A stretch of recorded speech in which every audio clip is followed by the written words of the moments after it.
There's a moment, and I think most of us have felt it at least once, where the city just breaks you. Not dramatically, not all at once, just slowly. The noise, the traffic, the same faces, the same routine, grinding you down day after day until one morning you wake up and think, I need out. Jake and his wife Emma had that moment. They'd been talking about it for years. A piece of land, something remote, somewhere they could grow their own food, build something real with their hands, and finally, breathe. So when they found a cheap plot deep in the Oregon wilderness, 3 hours from the nearest town, down a dirt road that barely deserved the name, they didn't hesitate for a single second. They sold almost everything, bought a second-hand RV, packed up their dog Rusty, this lovable scruffy mutt who treated every stick like the greatest gift he'd ever received, and drove out there with full hearts and zero doubts. And the land was genuinely beautiful. Acres of ancient pines stretching so high you had to tilt your head all the way back to find the sky. A clearing just big enough for the RV, a creek nearby that never stopped its soft, quiet gurgle. It looked exactly like the dream. But from the very first evening, something felt wrong. Not wrong in a way Jake could point to. No broken lock, no strange noise, just a feeling, deep and instinctive, like the forest itself already knew they were there and wasn't happy about it. Their only neighbor was a man named Tom, lived about a mile away in a sagging trailer surrounded by junk. When they first met him, he seemed perfectly fine, brought over a jar of homemade blackberry jam, smiled. But then he looked Jake straight in the eye and said, Not many people last long out here. Too quiet for most. Gets inside your head after a while. The smile never reached his eyes. Emma's hand found Jake's. Her fingers were ice cold. Jake laughed it off, thanked him for the jam, but the whole walk back, he felt Tom's eyes following them every single step. The first week stayed busy enough to keep the unease at bay, setting up the fire pit, clearing brush, watching Rusty tear through the trees like he was born for exactly this life. Daytime was fine, but nights in those Oregon woods were something else entirely. The silence wasn't peaceful, it was dense, suffocating, like the air itself had weight. Jake would lie awake staring at the ceiling, just listening, and sometimes he'd catch it, a branch snapping somewhere out in the dark, leaves crushing under something heavy, slow and deliberate. He'd tell himself, deer, bear, totally normal. But every time he looked out the window, there was nothing, just blackness and trees and that heavy, watching silence. Emma felt it too. One evening she stopped stirring dinner and said, without looking up, It feels like the forest is holding its breath, like it's waiting for something. Jake put his arm around her, told her they'd adjust. It was just new. Neither of them slept well that night. About a week in, they woke up to find Rusty's water bowl knocked over near the RV steps. The dirt around it was soft and wet from overnight rain, and pressed into that mud. Boot prints, big ones, way too wide to be Jake's, way too large to be Emma's, and they didn't just pass through.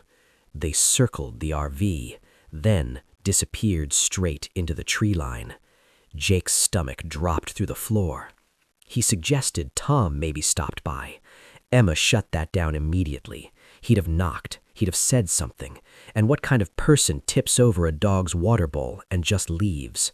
That night, Jake barely closed his eyes. Around 3 a.m., Rusty growled, low and guttural, eyes locked hard on the window.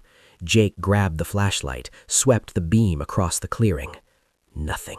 Just shadows and the dark wall of trees staring back. Next morning, he drove straight to Tom's place, found him out front carving a piece of wood, knife moving slow and easy in the sunlight. Didn't even look up when Jake mentioned the boot prints. "Could be anybody out here," Tom said. "These woods are old. People pass through all the time. Hunters, drifters, folks who'd rather not be found." Then he looked up. "Word is there are old camps back in there, people who've been living rough for years. Don't exactly welcome newcomers on what they consider their territory." Jake asked if it had been Tom himself. Tom just chuckled, shook his head. "Not me, but I'd get yourself a gun if I were you. Never know what's moving through these woods at night." Jake drove back with his jaw tight. When he told Emma, the color drained straight from her face. She said the day before, standing at the creek, she heard something large moving through the brush behind her, assumed it was Rusty. Rusty was sitting right beside her the entire time. That night, they locked everything twice. Jake tied Rusty's leash to the bed frame and kept a kitchen knife and a flashlight within arm's reach. He knew how little good they'd actually do. He just needed to feel like he was doing something. Midnight came and went, and then tapping. Faint at first, like knuckles against a tree trunk out in the dark. Tap, tap, tap. Rusty was on his feet instantly, every hair on his back straight up, a growl rolling deep and continuous from his chest. Emma grabbed Jake's arm so hard he felt her nails. "You're hearing that too, right?" she whispered. He nodded, couldn't speak, mouth bone dry. It grew louder, closer, tracking slowly from the tree line toward the edge of the clearing, and then a new sound joined it. Scraping. Slow and deliberate and continuous, like something being dragged the full length of the RV's metal side. Scratch, scratch, scratch. Jake cracked the window, shoved the flashlight beam out into the darkness. Trees, branches barely moving, nothing else visible. "Who's out there?" His voice shook so badly he almost didn't recognize it. And then, from somewhere deep in those Oregon pines, a voice. "You don't belong here." 4 words, and Jake felt every single one of them land like a blade of ice directly in his chest. He slammed the window, stumbled backward into Emma, who had both hands over her mouth, tears already running. "What was that?" she choked out. "I don't know, but that door stays shut no matter what." The tapping and scraping went on for what felt like the entire night, stopping, starting again, sometimes close enough that the sound vibrated through the RV's walls, sometimes farther, like whatever it was circling them slowly, patiently, in no hurry at all. Rusty never stopped growling, Emma never stopped shaking, Jake never stopped watching the window. When the first pale gray light finally crept through the trees, the sounds simply stopped, like a switch flipped off. They sat there in silence for another 20 minutes, just making sure. When they finally stepped out of the RV, legs shaking, eyes raw, the damage was right there waiting for them. Long, jagged scratches running the entire length of the RV's side. Deep, deliberate. No branch or animal does that. Fresh boot prints circling the clearing, multiple sets, like more than one person had been moving around them all night. And right there at the fire pit, Rusty's tennis ball, his favorite one, the chewed-up yellow one he carried everywhere, sliced perfectly in half, placed right there like a calling card. Emma looked at the ball, looked at Jake, and said 2 words. "We're leaving." They threw everything into bags in under 30 minutes, didn't care what got left behind. As Jake loaded the last bag, he caught something at the clearing's edge, carved into the bark of a pine tree. A circle, 3 jagged lines slashed through it, fresh, the wood still pale where the blade had cut. It wasn't there the day before. Jake said nothing to Emma. She was already at the edge of her breaking point. As the RV rolled down the dirt road, Jake checked the rearview mirror.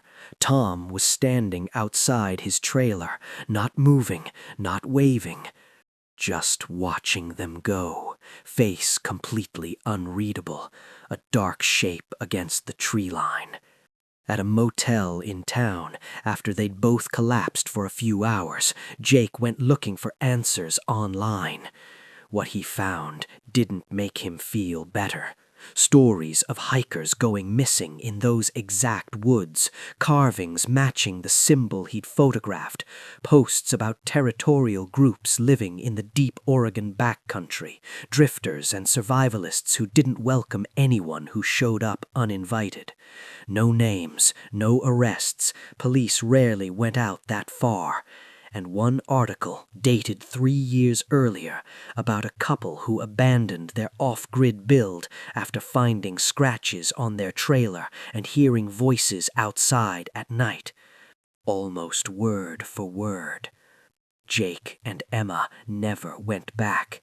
The RV is still out there somewhere in that Oregon clearing, along with the fire pit they built, along with the dream that brought them there. They live in an apartment now, city noise through the window every night. Emma sleeps with a light on. Rusty still startles at sounds in the dark, like something in those woods left a mark on him too. And somewhere out in the Oregon pines right now, that symbol is still carved into that tree, waiting for the next people who don't know they're not alone. All right. Story 1 was about fear in its rawest form, something out there in the dark that didn't want to be seen, but made absolutely sure you knew it was there. Story 2 is quieter than that, and in some ways, that makes it worse. Because the thing in this story wasn't trying to terrify anyone, it was just trying to survive. And somehow, that's the detail that stayed with me long after everything else faded. North Pond, Maine. Picture a single-room log cabin sitting in a small clearing completely swallowed by pine trees. Stone fireplace, creaking wooden floors, a loft so low you had to duck to climb into it, and silence, the kind of total, unbroken silence that city people chase their whole lives without actually finding. One person, no neighbors for miles, just the trees, the cold, and the quiet. For the first few months, it was everything they'd wanted. Up at dawn, chopping firewood, long afternoon hikes through the forest, evenings by the fire with a book and something warm to drink. The air tasted clean in a way that felt almost unreal after years of city exhaust. It was genuinely good. And then, things started going missing. A flashlight left on the porch table overnight, gone by morning. Could have fallen off. Could have been a raccoon. Weird, but not alarming. A few days later, a bag of chips from the kitchen counter vanished completely. Every cupboard, every shelf, under the couch, behind the stove, up in the tiny loft. Nothing. Then the jacket. A thick green one, worn constantly, always hung right by the front door. Gone. This wasn't misplacing things. Someone was coming inside and taking them.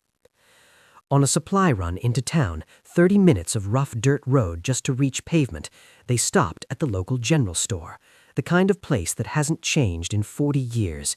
Canned goods crammed on every shelf, the smell of coffee and sawdust, locals who treat the counter like a living room. And while grabbing batteries, they caught pieces of a conversation between 2 men nearby. Hermit hit another cabin last week, apparently. Took a whole case of soup right off the shelf.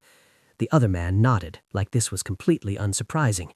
Folks keep saying he's some kind of ghost. I think he's just a guy who made a choice and now he's stuck with it.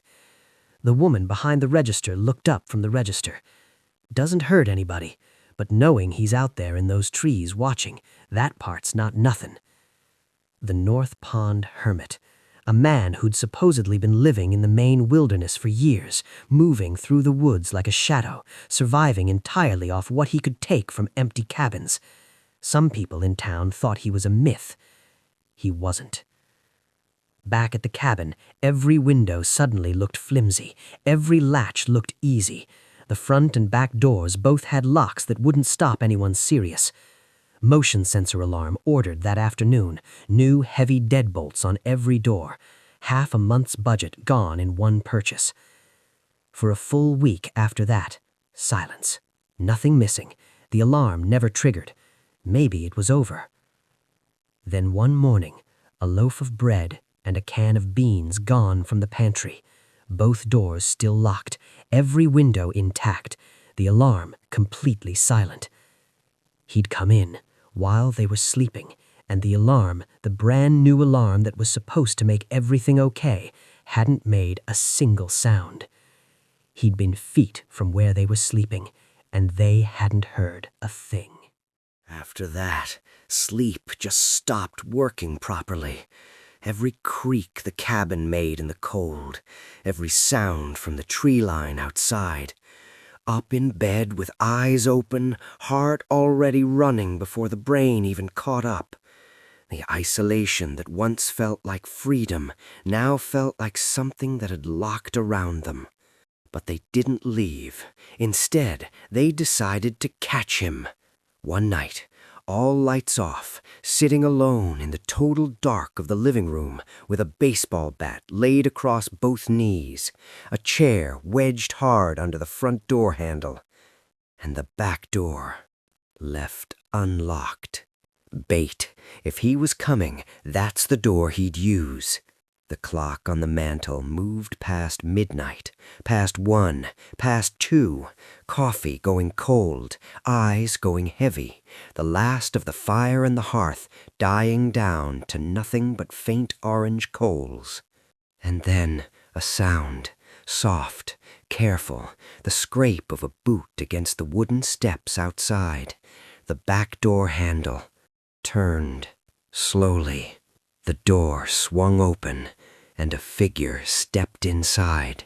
Thin, painfully, visibly thin, buried inside layers of tattered clothing, a jacket fraying at every seam, trousers literally held together in places with strips of duct tape, long, greasy hair hanging past his shoulders, a beard that had been growing a long time without anyone caring for it. He moved through the dark cabin with a quiet confidence that was immediately disturbing, like he'd done this exact thing dozens of times before. He went directly to the kitchen, directly to the pantry, pulled out a single can of soup. "Stop!" The word came out louder and shakier than intended. He froze, turned slowly, and his eyes found theirs across the dark room, wide, sunken, locked in place. They weren't angry. They weren't the eyes of someone dangerous or unhinged. They were just exhausted. The eyes of someone who had been carrying something unbearably heavy for a very long time. Neither of them moved for what felt like a full minute. The bat raised, the thin man holding a can of soup. "Who are you?" Silence. "Why do you keep coming into my home?" When he finally spoke, his voice was low and rough. "I don't want to scare you. I need things sometimes to get through. And something about those words, the plainness of them, the complete absence of any threat, changed the entire energy of the room." The bat lowered, just slightly. "Are you the hermit? The one people in town talk about?" He looked at the floor. "That's what they call me." "Why this cabin? Why do you keep coming back here specifically?" He was quiet for a long moment. Then, I know your schedule. You leave for town every Tuesday. It's easier when the place is empty." He'd been watching for weeks, maybe longer, learning the routine, learning the patterns. Part of them wanted to call the county sheriff immediately, have him removed, charged, dealt with. But looking at this man, the hollowed-out cheeks, the shaking hands, the complete absence of any threat in his posture, they couldn't do it. "What if I left food out on the porch so you don't have to come inside anymore?" He stared like the sentence didn't fully compute. "You do that?"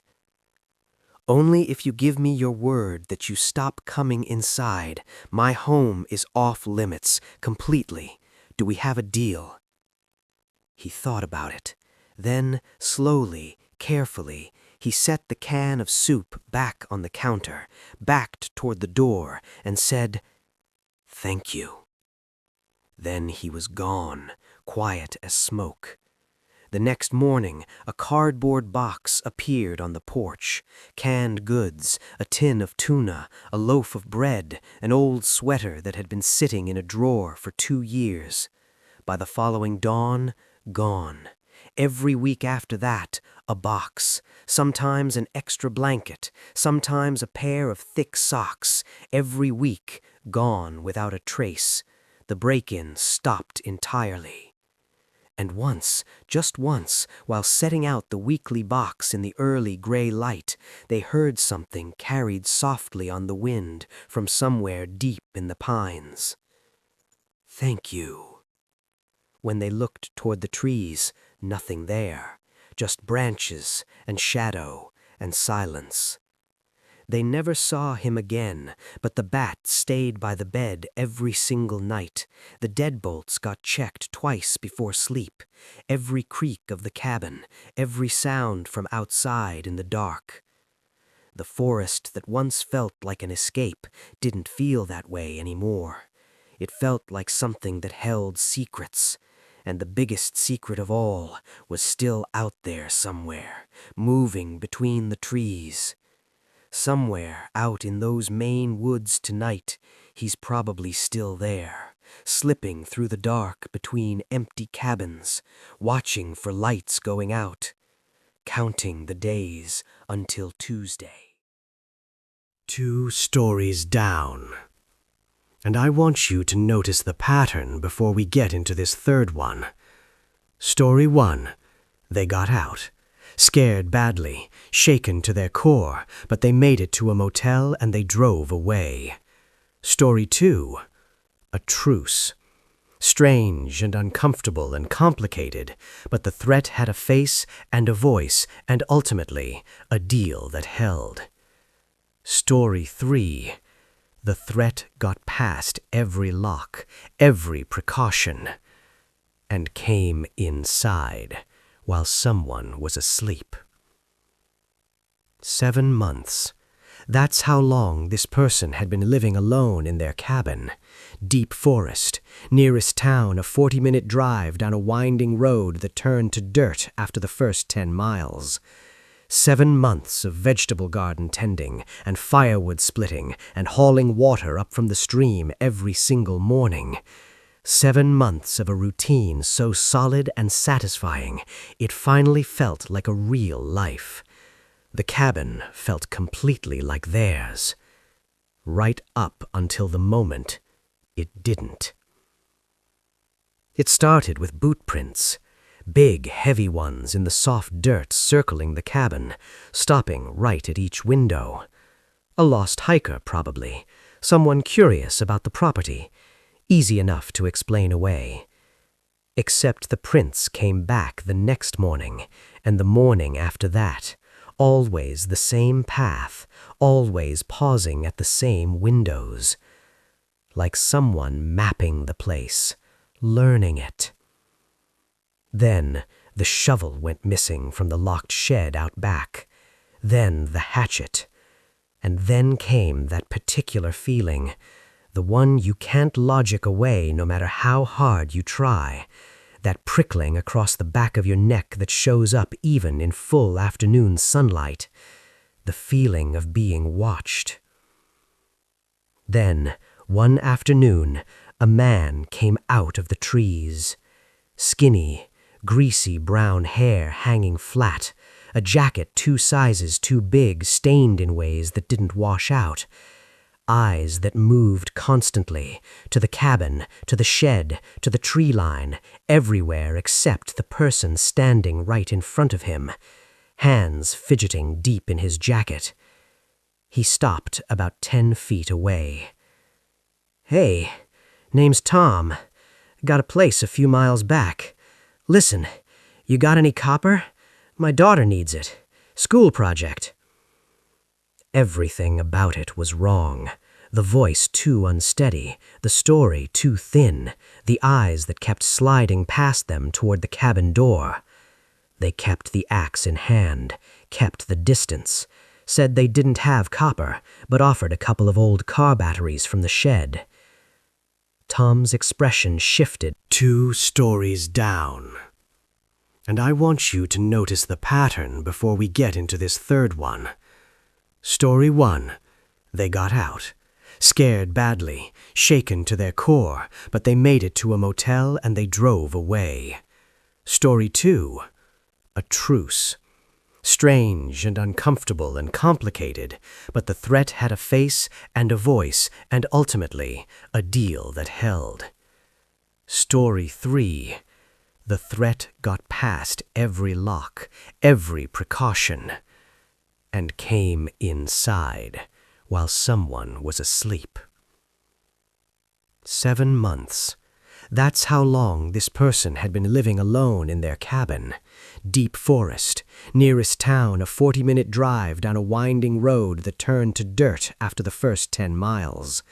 7 months of vegetable garden tending and firewood splitting and hauling water up from the stream every single morning.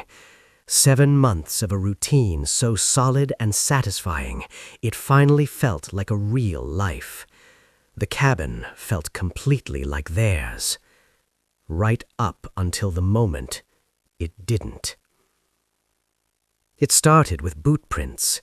Big, heavy ones in the soft dirt circling the cabin, stopping right at each window. A lost hiker, probably. Someone curious about the property. Easy enough to explain away.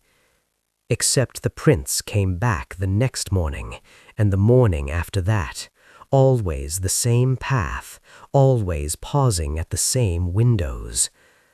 Like someone mapping the place, learning it.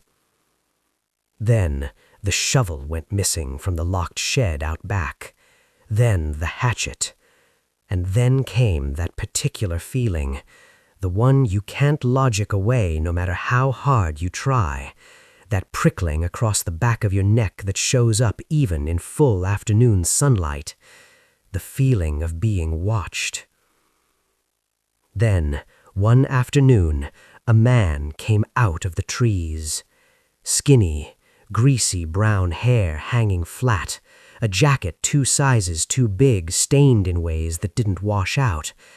Eyes that moved constantly, to the cabin, to the shed, to the tree line, everywhere except the person standing right in front of him, hands fidgeting deep in his jacket. He stopped about 10 feet away. "Hey, name's Tom. Got a place a few miles back. Listen, you got any copper? My daughter needs it. School project." Everything about it was wrong. The voice too unsteady, the story too thin, the eyes that kept sliding past them toward the cabin door. They kept the axe in hand, kept the distance, said they didn't have copper, but offered a couple of old car batteries from the shed. Tom's expression shifted for just a fraction of a second. Something behind his eyes that wasn't gratitude, something that looked closer to calculation. He took the batteries without a word and walked back into the forest. And as he reached the tree line, he looked back at the cabin one more time. Then the trees took him. At night, the sounds outside were different. Not wildlife, not wind. Footsteps on gravel, slow and unhurried. Then a faint scraping near the back door that went on for minutes before going quiet. They grabbed the flashlight and checked every window, every angle. Nothing visible in the darkness outside. But the next morning told a different story.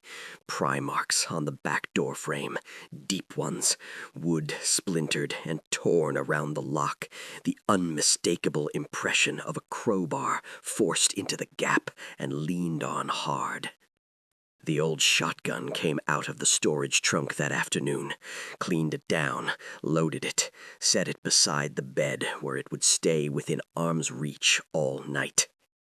They hadn't come out here to sleep next to a loaded gun, but Tom had made that choice for them. A few days later, they drove over to see John, a neighbor about 4 miles away. Solar panels, chain-link fence, hands that looked like they'd been working hard since before anyone alive could remember. They told him everything, the prints, the missing tools, Tom at the door asking for copper, the pry marks. John looked at them straight. Tom, nobody out here by that name. People in these woods don't just walk up to strangers asking for things. That's not how it works.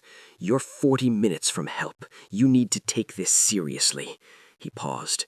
Get motion lights. Get a satellite phone. Check your place every single day. And if you need me, you call. We look after each other out here. It helped to hear it, but it didn't make the fear move. Every morning after that, checking the cabin, new prints, fresh scratches on window latches, anything that looked disturbed, sleeping in short, restless stretches, waking at every sound the forest made. And then, one night, around 1 a.m., a sound, not outside, inside. They went completely still, lay there, barely breathing, ears locked on the living room. Another sound, soft, deliberate, the sound of someone moving through the cabin. The shotgun came off the nightstand, bare feet on cold floorboards, moving slow, careful, every board that might creak already memorized. And in the living room, moonlight cutting through the window in a pale stripe across the floor. And there, Tom, hunched over the desk, both hands deep in the drawers, papers already scattered at his feet, muttering to himself low and frantic, pulling out anything metal he could find, a screwdriver, a pocket knife, a spoon. One floorboard, one creak. Tom's head snapped up, eyes locked across the room in the moonlight. Get out of my house. Get out now. Tom's hands shot up, the screwdriver still in his fist. I wasn't gonna hurt you. My girls need things. I just needed a few things. Out. He stumbled hard into the back door, fingers fumbling with the bolt, cursing under his breath, yanked it open, and ran. The door got slammed and bolted in under 2 seconds, hands trembling so badly the key hit the floor twice before finding the lock. Standing there in the silence, listening to his footsteps on the gravel outside, getting smaller. Then nothing. The forest swallowed him like he'd never existed. Sleep didn't happen after that. They went through every inch of the cabin instead, and found it. A window they'd stopped thinking about, the latch bent open from the outside, not forced violently, worked carefully, patiently, over time.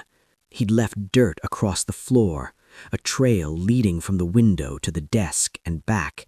Papers crumpled, small things shifted, evidence of someone who'd had time to move through the cabin slowly. And the question that kept coming back, no matter how hard they pushed it away. How many nights had he been inside this cabin? How many times had he stood right here, while they slept. There was no way to know. John's truck came rattling up the path before 7 a.m.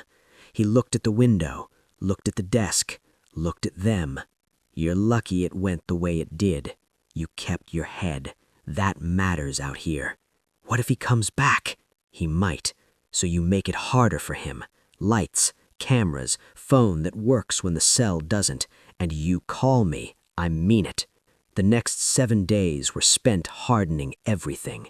Motion lights installed around the entire perimeter, the kind that flood the yard so bright it would wake a person from a dead sleep. A trail camera mounted on the porch, a satellite phone kept charged on the nightstand every single night. They started seeing John and the other scattered neighbors more regularly, trading eggs from the garden for conversation and advice. And those neighbors had their own stories. A truck stolen 2 miles over. A man found sleeping inside someone's unlocked shed. A woman who realized her pantry had been quietly raided for weeks before she ever noticed. It wasn't just them. Isolated properties, far from help, far from witnesses. People out here knew that, and some of them used it. They're still there, still living in that cabin, still tending the garden and chopping the wood and hauling the water every morning. But the forest doesn't feel like a refuge anymore. Every sound after dark sends a hand reaching toward the nightstand. The camera footage gets reviewed every single morning without fail. Every lock checked twice every night. The shotgun hasn't gone back in the trunk. They went out there chasing freedom, a life that was genuinely theirs. They got it. But somewhere in that 7 months of solitude, they learned the one thing nobody tells you before you go. Out in the wild, you are never as alone as you think. Someone is always out there, patient, watching, waiting for the moment you forget to lock a window.